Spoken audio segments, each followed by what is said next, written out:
वफाकी हुकूमत ने अदालती उमूर में मुबैना मुदाखलत का मामला हल करने के लिए कमर कस ली है। वफाकी वज़ीर कानून ने दो टोक मौक़िफ़ दिया है कि अदलिया की आज़ादी पर कोई समझौता नहीं होगा। आज़म नज़ीर तारड़ ने जजेस के ख़त की टाइमिंग पर सवाल उठाते हुए मिसकंडक्ट का मामला अदलिया पर छोड़ दिया। वाज़ेह किया कि कमीशन बनाने का फैसला भी सुप्रीम कोर्ट के जजेस ने किया।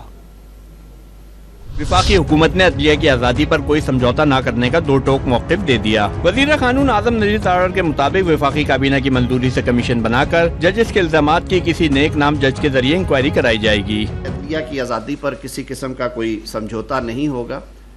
सबसे पहले इस मामले को मेरे ख्याल में इंक्वायर करने की ज़रूरत है, यानी कि इस पर छानबीन होनी चाहिए। आज़म नज़ीर तारड़ ने जज के खत की टाइमिंग पर सवाल उठाते हुए मौक़िफ़ अपनाया कि ये मामला मिसकंडक्ट है या नहीं, ये अदलिया पर छोड़ते हैं। कोशिश होगी वज़ीर आज़म साहब की कि कोई नेक नाम, गैर जानिबदार, कोई रिटायर्ड अदालती शख्सियत जो है उन्हें रिक्वेस्ट की जाए कि वो इस कमीशन को हेड करें। आज़म नज़ीर तारड़ ने वाज़ेह किया कि मुलाकात चीफ जस्टिस की ख्वाहिश पर हुई थी और मुबैना अदालती मुदाखलत पर कमीशन बनाने का फैसला भी सुप्रीम कोर्ट के जजेस ने किया।